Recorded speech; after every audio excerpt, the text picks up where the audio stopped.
the corpse of a woman was found, and it was discovered that she had been dragged from the shack in which she lived while the remainder of her family were away, and her neck had been snapped. Hello. Welcome, Cryptids. We know the score by now. This is episode 4. Are you enjoying it? Let us know down below. Hit that like button, or if you're on Spotify, give us 5 stars. You know, it makes sense. If you're listening on Amazon Music or something, I don't know how that works. If you're listening on Amazon or Apple Pods, just shout, "Go Drip." Just shout that out loud, even if you're on a bus. Yeah, just in shout. public, wherever you are, as loud as you Drip. can. Yeah, Go Drip. And also just pass the pod around, you know, give it to your friends, your family, let them know if they're into spooky cryptids, paranormal, conspiracy. Let them know about the Drip Pod. Excuse me. All right, I knew it. Last episode, I drank a cup of tea, and that was great. No gas. And I've started this one with a Coke Zero, and look at the issues I'm having. I was having that last episode with a Pepsi. Just got to say no to fizzy drinks. Kids, and the Pepsi no. was flat. That's the worst bit. Oh, I don't even know where the gas has come from. That is awful. I bought it flat. Oh my God, that's one of the worst things I've ever heard. Was, there is not a cryptid in this episode that will be scarier than the statement you just said. It went past its best before date in January. You just drank. Or its best... Yeah, it's best before date. Does it say best before or does it say use by? Best before. It's used by. It doesn't have a use by date. It just has a best before. And it went out 6 months ago. Jesus Christ. Yes. I love a good, best before reseller. There's one in Plymouth that I frequent. There's a shop that sells stuff after best before? Stuff after it's best before, but before it's used by. So stuff that supermarkets can no longer sell. But he can. Or they buy it and they sell it. It's a big, decent shop. That's what I bought. You may remember recently I had, a little insight for everyone listening, I had a Frey Bentos. You bought a out-of-date Frey Bentos. I bought about 20 out-of-date Frey Bentos. And they're not used by? They're not used by. No, used by is September 26th. Okay. The shelf date for supermarkets. I think they probably do that more so supermarkets buy more stock, because otherwise they'll just keep them there, because obviously it's tinned goods, it lasts too long. Jesus. Fair enough. I bought many of them because they were very cheap, and I was like, I'll have lots of them. How much were they each? It was, I think you could get 3 for £3. Wow. Quid each for a Bentos. Have those. I've got them in a cupboard if I'm ever hungry and it's, a bit late. What do you do? I've never had one. Do you just put the whole tin in? Put the whole tin in the oven. Open it with a tin opener. Which is mental because it's like that size. Yeah, then you use the tin as its serving vessel. So you don't have to wash up. Little hint for everyone there: if you do wash up and you keep the tins, they work really well for making giant Yorkshire puddings. There you go. Insider knowledge. Yeah. Well, that was nice. We're a versatile podcast. Yeah, absolutely. But we're going to go from that to Cryptids of New Zealand. Mm-hmm. Okay. What do we have over in New Zealand? Do you know much about New Zealand? I know Lord of the Rings was filmed there. Mm-hmm. And they like sheep. Yep. I think there might be something. Is there a sheep cryptid? I think there might be something that eats sheep. There's plenty to go around over there. It's like the whales of that side of the world. Of the Oceania region. So first up, I've got to say the name of the cryptid before I start reading it. We've got the Mohau. Mohau? Mohau, I'm going with. Mohau. Moehau. Okay. Mohau. So deep in the Coromandel Ranges, which I believe is a mountain range, lives the legendary Mohau, sometimes called the Maroro.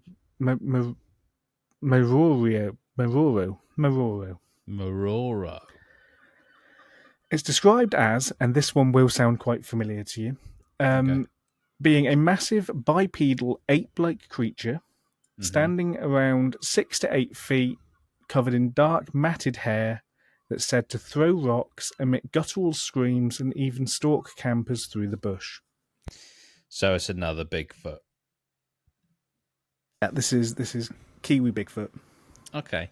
I mean, I like that there's Bigfoot everywhere because it makes me think that there is a legitimate species. Mm-hmm. It adds, like you say, adds a lot of credibility to Bigfoot sightings. They're fucking everywhere. Mm-hmm. I mean, my mum saw one in Belton, for fuck's sake, in Norfolk. That's still my favourite story. Yeah. So in 1903 is the first sighting of this creature. Yeah. When gold miners discovered large footprints up to the size of a loaf of bread in creek mud. Jesus. The 1960s, there were other sightings in between, but the next significant sighting was in the 1960s when bushwalkers spotted an ape-like form running across a trail. And then in the 1970s, campers camping in the bush fled when a Mohau, I've already forgotten how I said it, Mohau. They fled when it reportedly hurled stones and rocks at their tent and was roaring at them from very close by all night. And they saw it? No. Right. These ones, well, I say no, they haven't specified they saw it. I feel like that's something you'd mention. Yeah. They've specified it could be someone fucking with them. Yeah, that is the concern. But it could also be a Bigfoot. I think they were camping in Mohau kind of territory where it's said to be, so that I think they instantly went to that. Like you say, it very much could have been someone just throwing rocks at them and screaming. Yeah. So we'll give them the benefit of the doubt. Yeah. So these creatures, which are largely found in the Coromandel Ranges, are thought to be responsible for the find of a headless, partially devoured body of a prospector in the Martha Mine region in 1882. Wow. And later, further up in the foothills, the corpse of a woman was found, and it was discovered that she had been dragged from the shack in which she lived while the remainder of her family were away, and her neck had been snapped. Jesus. So something took this woman, dragged her halfway up a mountain path, snapped her neck. Oh, that's horrible. And that's obviously horrifying. that could very much have been a person, you know. Yeah. Are there bears in? I'm not sure what. Yeah, New I was thinking Zealand? like a bobcat or something.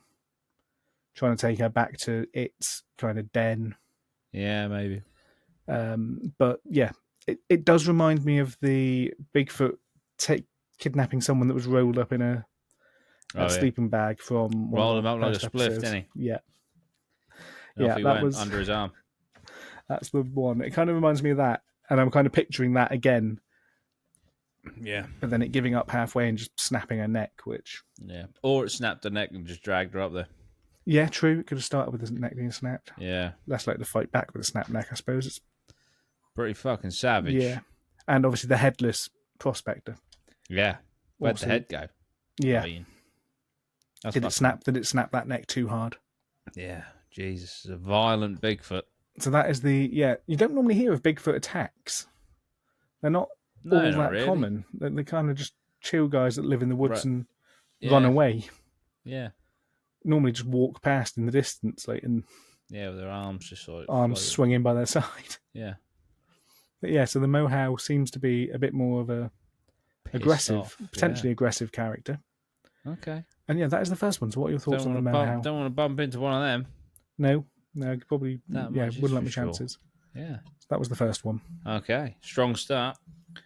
So next up we have the Cabagon. Cabagon. The Cabagon is a sea creature. Right. Back in 1974, the crew of a Japanese fishing vessel, and this bit confused me because the name of the Japanese fishing vessel is the 28th Kompiramiru. Kompiramiru. So, but the full name is the 28th Kompiramiru. Right, okay. Like the is part of the name. Right. And yeah, trying to figure that out initially was throwing me off because all the articles were listing it as the 28th Kompima Roo. I was Oh, like, right. why is everybody mistyping this? Yeah.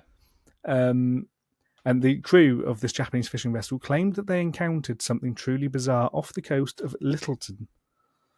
Littleton, which is a New Zealand sort of town, fishing port. Right. What did What they saw encounter? was a massive head, about 1.5 meters tall, rising up from the ocean, Just the head. with 2 enormous bulging eyes, nostrils like exhaust pipes, and rough grey skin. The fuck is going on here? The creature was dubbed as Cabagon, which translates from Japanese to hippo monster. Okay. Some thought it looked scaly.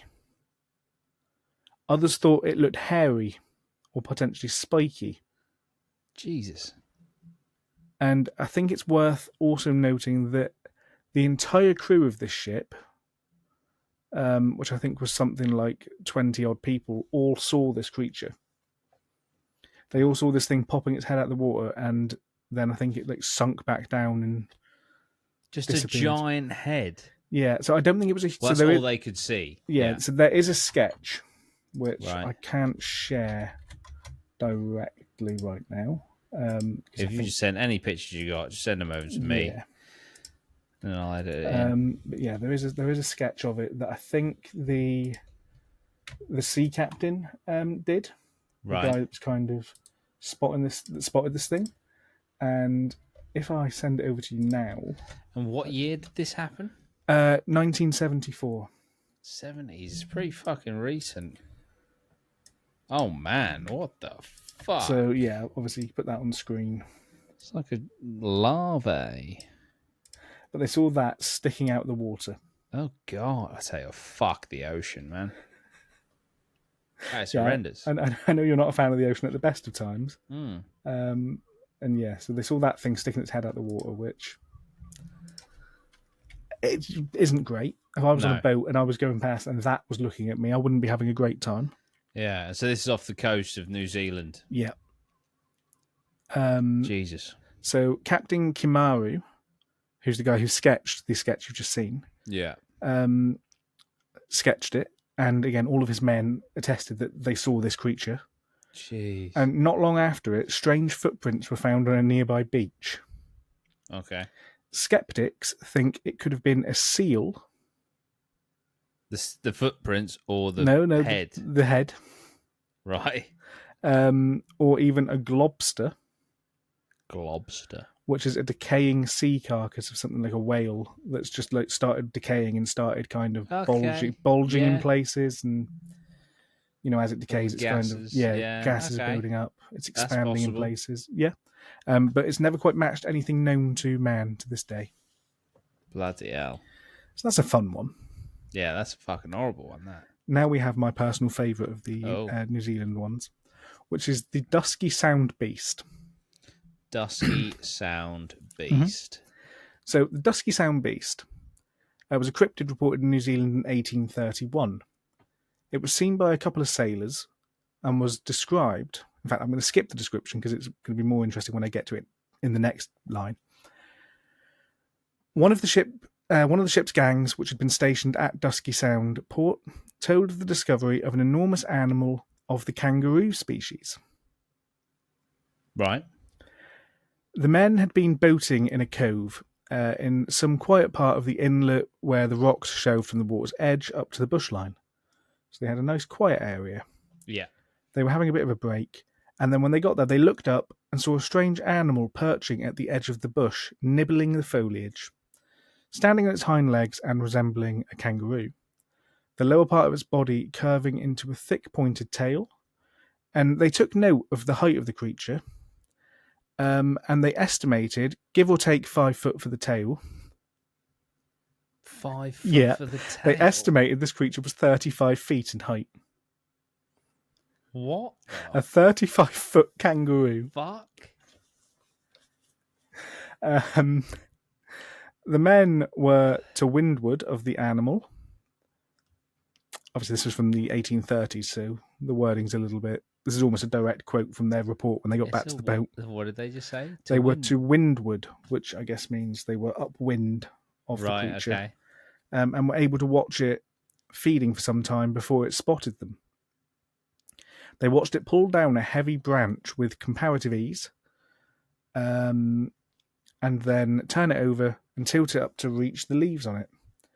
When it finally saw them, it stood watching them for a short time and then made an almighty leap from the edge of the bush towards the water's edge.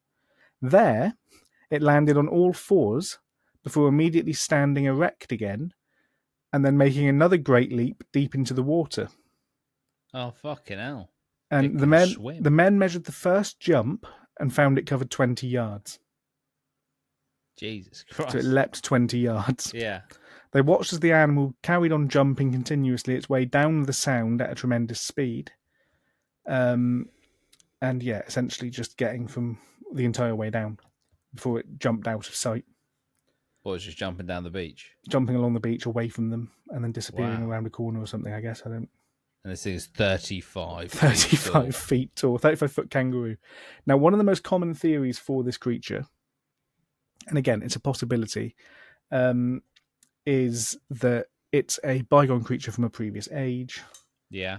That it could be any kind of dinosaur was one. Right. Because they stand quite similarly to a kangaroo in their kind of upright stance. Yeah. There's been a few, and the other one that's kind of a very key thing is giant ground sloth. Because allegedly there was a giant ground sloth that was being transported from Japan to somewhere back in like the 1700s. Okay, so they haven't been extinct long. Well, I don't know what I think they have been, but I think someone claims they found one. Okay. And they were transporting it, and their ship wrecked, and it escaped onto the coast of New Zealand. So theoretically, it could be this. Pretty fucking cool. Yeah, I mean, I'm not against it being that. But then would a sloth jump? That's the thing. They're lazy. Yeah. I don't really know. But yeah, just the description of a giant 35-foot kangaroo was like, I've got to put that in. That has to make the list. Yeah. Yeah, absolutely. That's fucking awesome. So yeah, what are your thoughts on the Dusky Sound beast? Sounds fucking insane. 35 feet. That's fucking massive. I mean, hang on. How tall is an average house in feet?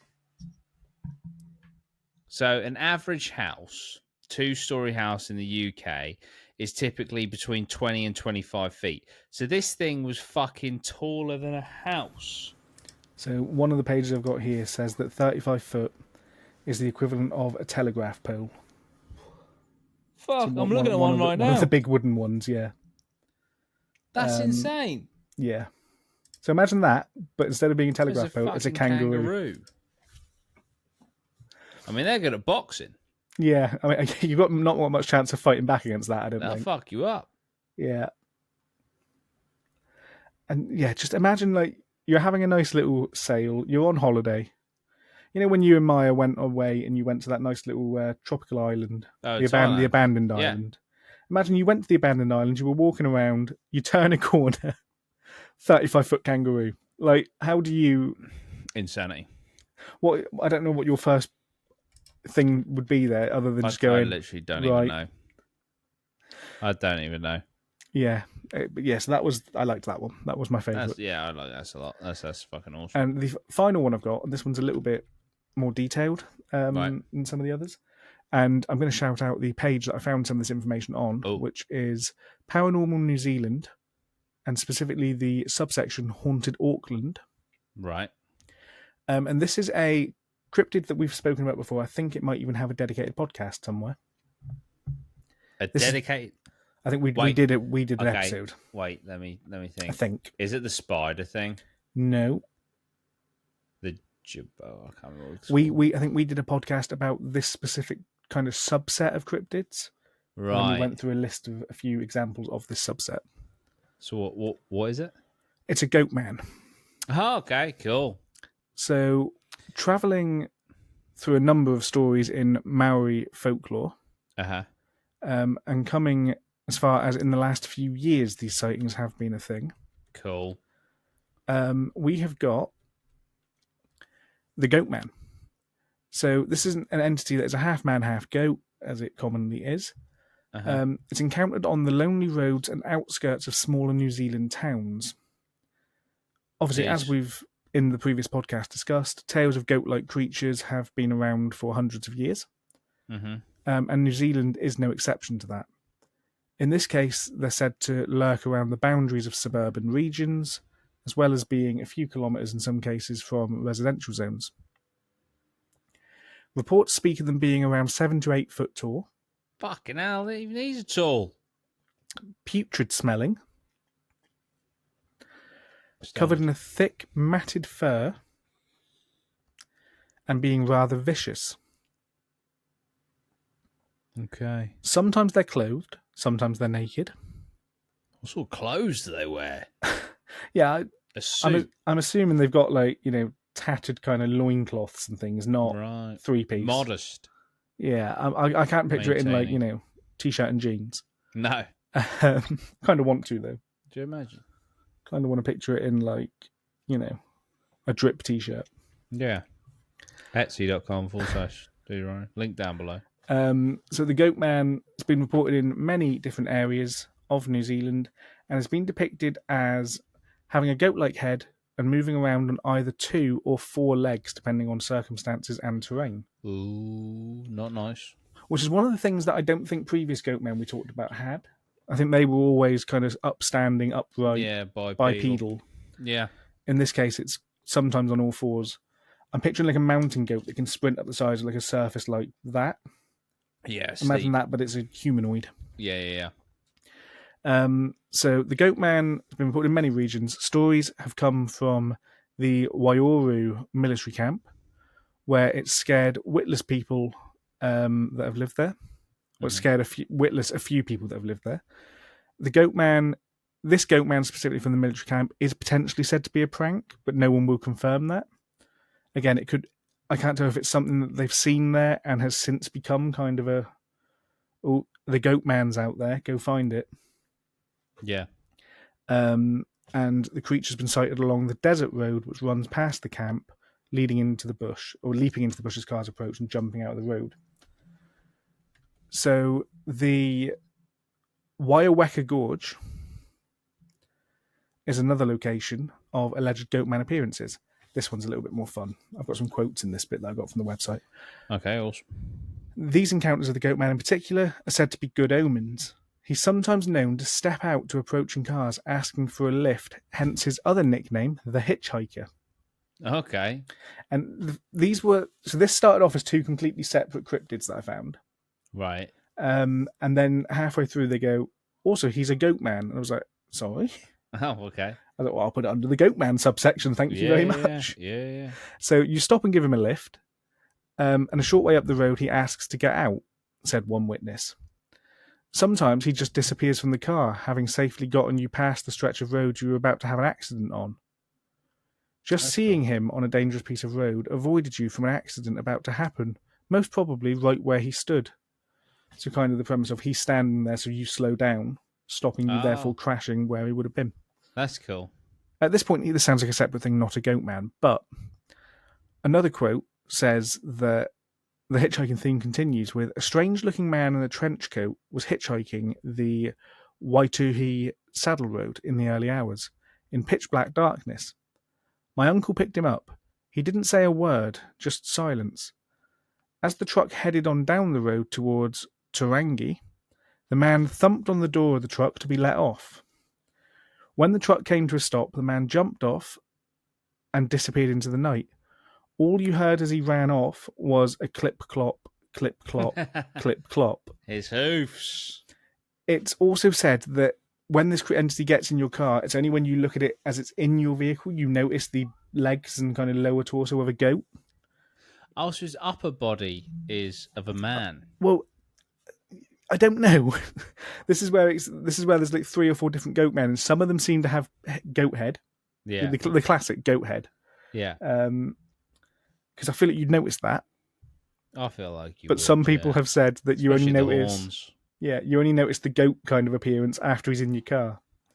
Okay. Maybe that's just because you've let him in, then turned the light on, and then you've got a good look. You normally, picking people up at night, hitchhiking, classically in stories. I probably would have a look at him before I let him in, though. For sure. Shine a torch out the window. Be like, sorry, are you a goat man? Yeah, no, not happening, mate. Sorry. The Maori or the Maori view them as being kaitiaki, which is a guardian, and specifically an entity that protects lakes and forests. Cool. And they're very much seen in a lot of cases. Other than the first, so again, this is where I think there were very much two subsets to this goat man kind of tale. Yeah. The standard goat man is a putrid-smelling, aggressive, 8-foot-tall, hairy, matted fur dude. Mm-hmm. That's going to do you problems, I think, running around on all fours. Yeah. The second one is kind of the spirit of protection. It hitchhikes, it protects you from car accidents. It's completely silent. It gets in your car. It's a bit more of a positive spirit, I guess. They're kind of viewing it as Protector. May or may not have the head of a man, depending on how the story works. I like it. But yeah, so there's two different kind of goat men under the same goat man subcategory. Yeah. Oh, nice. Yeah, brilliant. Yeah. I think, there is a lot of goat men stories out there. So if goat men do exist, it's more than plausible that they would do different things, like one murders, one protects. One hitchhikes. Exactly, Don't forget when I was in middle school, Woodlands Middle School, the nature reserve, there's a big nature reserve, and there's a rumour circulating for years that there was a goat man in there. Nice. Used to scare all the kids. There was also when I was in year 5, Bloody Mary brought the school to a fucking standstill. Yes, I remember Bloody Mary. That was a fun one. Yeah, fucked a lot of kids up, that one. I think I was in year 3 at the time. Mad, isn't it? Having just a rough time with Bloody Mary. Yeah. Although our Bloody Mary was a little bit iffy, because I don't know if yours was the same, but it had to be done specifically in the girls' bathroom. Ours had to be done specifically in the boys' changing room. Okay, ours was in the upstairs girls' toilet of my primary school.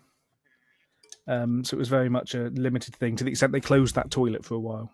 Wow. That bathroom got closed for a couple of weeks because people were sneaking out their lessons to go in there to try and summon Bloody Mary. Brave kids. Yeah, Brave I wasn't kids. one of them. Yeah. Actually, no, I did go in there at one point while they were doing it, and then I ran off very quickly. But yeah, no. Yeah, but that's for another podcast. Well, Yes. Thank you, Scott. This has been great. I do really like the supersized kangaroo. Yeah, that was my personal favourite. Yeah. Very Australian-esque. Yeah. And it's kind of, obviously it's a similar region of the world. Yeah, New absolutely. Zealand and Australia. It's very similar kind of laws. Yeah. But yeah, no, I quite enjoyed the kangaroo being the best one there. Yeah. Where are we off to next time? I've not got a specific location yet for the next one. Okay. But we are going to the continent of Asia. Oh, cool. I just need to find a place. Yeah. Okay. Epic. Awesome. Well, listen, if you want some more content outside of YouTube and the pod, you want behind the scenes, you want early access, you want bonus content, head over to the Patreon, patreon.com/DirtyRhino. All right. Thank you, Scott. Appreciate it. We'll be back again next week with more pods for you. Sweet. See you later, everyone.